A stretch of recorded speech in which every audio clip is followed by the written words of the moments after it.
नमस्कार, स्वागत है आपका मनी 9 के prime time show money time में। मैं हूं मीनू शर्मा, लेकर हाजिर हूं आपके लिए पर्सनल फाइनेंस, बिजनेस, कॉर्पोरेट और पॉलिसी से जुड़ी बड़ी खबरें जो डालती हैं आपकी जेब के साथ साथ आपकी जिंदगी पर भी सीधा असर। तो चलिए फटाफट शुरू करते हैं आज का खबरों का सफर। कच्चा तेल उबला तो एटीएफ की कीमतें भी चढ़ी और इसका असर अब हवाई किरायों पर देखने लगा है। देश की सबसे बड़ी एयरलाइन इंडिगो ने टिकटों पर फ्यूल चार्ज लगाने की पहल कर दी है। ये चार्जेस 300 रुपये से 1000 रुपये तक के होंगे। ये बढ़ोतरी सभी घरेलू और अंतर्राष्ट्रीय मार्गों पर होगी। नई व्यवस्था को 6 अक्टूबर से लागू कर दिया गया है। आरबीआई ने शुक्रवार को लगातार चौथी बार नीतिगत दर रेपो को 6.5% पर बरकरार रखा है। रेपो दर के 6.5% पर बरकरार रखने का मतलब है कि मकान, वाहन समेत विभिन्न कर्जों पर ईएमआई में कोई बदलाव नहीं होगा। ये लगातार चौथी द्विमासिक मौद्रिक नीति समीक्षा है जब रेपो दर को स्थिर रखा गया है। बता दें कि रेपो वह ब्याज दर है जिस पर वाणिज्य बैंक अपनी फौरी जरूरतों को पूरा करने के लिए केंद्रीय बैंक से कर्ज लेते हैं। आरबीआई मुद्रास्फीति को काबू में रखने के लिए इसका उपयोग करता है।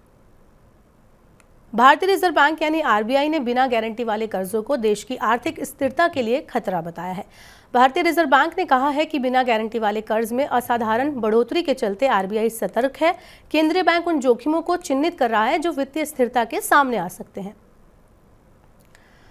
भारतीय रिजर्व बैंक के गवर्नर शक्तिकांत दास ने कहा है कि चलन से वापस लिए गए 2000 रुपये के 87% नोट बैंकों में जमा के रूप में वापस आ गए हैं। शेष को अन्य मूल्य के नोटों से बदला गया है। दास ने कहा है कि 19 मई 2023 तक प्रचलन में मौजूद 2000 रुपये के 3.56 लाख करोड़ रुपए के नोट में से 12,000 करोड़ रुपए के नोट अभी भी वापस नहीं आए हैं।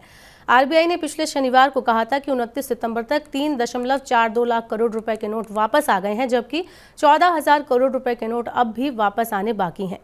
केंद्रीय बैंक ने नोट वापस करने की समय सीमा भी 1 हफ्ते के लिए बढ़ाई थी। भारतीय रिजर्व बैंक ने शहरी सहकारी बैंकों के लिए बुलेट पुनर्भुगतान योजना के तहत सोने के बदले कर्ज यानी गोल्ड लोन को दोगुना कर 4 लाख रुपए कर दिया है। ये सीमा उन शहरी सहकारी बैंकों के लिए बढ़ाई गई है जिन्होंने प्राथमिक क्षेत्र को कर्ज के तहत सभी लक्ष्य को 31 मार्च 2023 तक पूरा किया है। बुलेट पुनर्भुगतान योजना के तहत कर्ज लेने वाला मूल राशि और ब्याज का भुगतान कर्ज अवधि के अंत में एक मुश्त करता है। वर्ल्ड कप क्रिकेट मैच शुरू होते ही रिलायंस जियो और भारतीय एयरटेल ने क्रिकेट लवर्स के लिए नया प्लान पेश किया है। रिलायंस जियो ने कई प्रीपेड प्लान के साथ डिज्नी हॉटस्टार को भी पेश किया है जिस पर दर्शक विश्व कप मैच देख सकते हैं। भारतीय एयरटेल ने 2 प्लान शुरू किए हैं जिसमें 99 रुपये में 2 दिन के लिए असीमित डाटा है, वहीं 49 रुपये में 1 दिन की समय सीमा के साथ 6 GB डाटा का अतिरिक्त डाटा मिलेगा। वहीं दूसरी तरफ जियो ने मासिक, त्रिमासिक और वार्षिक प्लान पेश किए हैं जिसमें डाटा, असीमित वॉइस कॉल के साथ साथ डिज्नी हॉटस्टार मोबाइल के प्लान को भी शामिल किया गया है। देश में मैन्युफैक्चरिंग को बढ़ावा देने के लिए शुरू की गई पीएलआई योजना का सरकार मिड ईयर रिव्यू कर सकती है। रिपोर्ट के मुताबिक 14 अलग अलग सेक्टर्स के लिए शुरू हुई योजना के रिव्यू पर संबंधित मंत्रालयों से अगले हफ्ते रिपोर्ट मांगी जा सकती है। इस साल पीएलआई योजना के तहत रिपोर्ट के मुताबिक इस साल सरकार की तरफ से पीएलआई योजना पर किया जाने वाला खर्च 13,000 करोड़ रुपए तक पहुंच सकता है। योजना के तहत अधिकतर आर्थिक सहायता मोबाइल, फार्मा और मेडिकल डिवाइस सेक्टर को उपलब्ध कराई जा रही है। टीसीएस की तरफ से एक्सचेंज को दी गई जानकारी के मुताबिक 11 अक्टूबर को होने वाली बोर्ड बैठक एक बार फिर से शेयर बायबैक पर फैसला हो सकता है। बता दें कि कंपनी हर 2 साल में बायबैक करने का रिकॉर्ड है। टीसीएस का पिछला बायबैक 23 मार्च 2022 को पूरा हुआ था।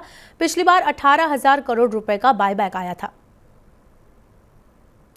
देश में स्टील की कीमतों में जल्द बढ़ोतरी होने की आशंका जताई जा रही है। रिपोर्ट के मुताबिक कोकिंग कोल महंगा होने की वजह से स्टील कंपनियों के लिए स्टील उत्पादन की लागत बढ़ गई है, जिस वजह से कंपनियां स्टील की कीमतों में बढ़ोतरी कर सकती हैं।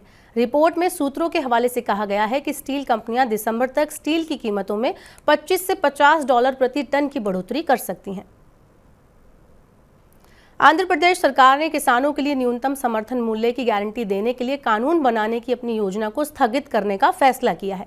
पिछले हफ्ते ही खबर आई थी कि आंध्र प्रदेश सरकार किसानों को एमएसपी की गारंटी दे सकती है, जिसके तहत एमएसपी से नीचे फसल खरीदने पर भारी जुर्माने और सजा का प्रावधान था। लेकिन अब खबर आई है कि राज्य सरकार ने फिलहाल के लिए इस योजना को टाल दिया है। अब आज की आखिरी खबर। भारतीय रिजर्व बैंक ने शुक्रवार को नीतिगत रेपो पर यथास्थिति बनाए रखने का फैसला किया, जिसके बाद सेंसेक्स और निफ्टी में लगातार दूसरे दिन तेजी देखने को मिली। कारोबारियों का कहना है कि एशियाई और यूरोपीय बाजारों में मजबूत रुख से भी निवेशकों की धारणा को बल मिला है। बीएसई का 30 शेयरों वाला सूचकांक सेंसेक्स 364 अंक चढ़कर 65,995.63 पर बंद हुआ। वहीं निफ्टी 107.75 अंक बढ़कर 19,653.50 अंक पर बंद हुआ। तो ये थी मनी टाइम में आज की बड़ी खबरें। वक्त हो गया आपसे विदा लेने का। अब आपसे होगी सोमवार को मुलाकात। पर्सनल फाइनेंस से जुड़ी खबरों को पढ़ने, सुनने और उनसे जुड़े कार्यक्रमों को देखने के लिए मनी 9 के सुपर ऐप को जरूर डाउनलोड कर लें। इसके अलावा आज का हमारा मनी टाइम आपको कैसा लगा, हमें नीचे कमेंट बॉक्स में अपनी राय जरूर दें। इसके अलावा बने रहिए मनी 9 के साथ। नमस्कार, शुभ रात्रि।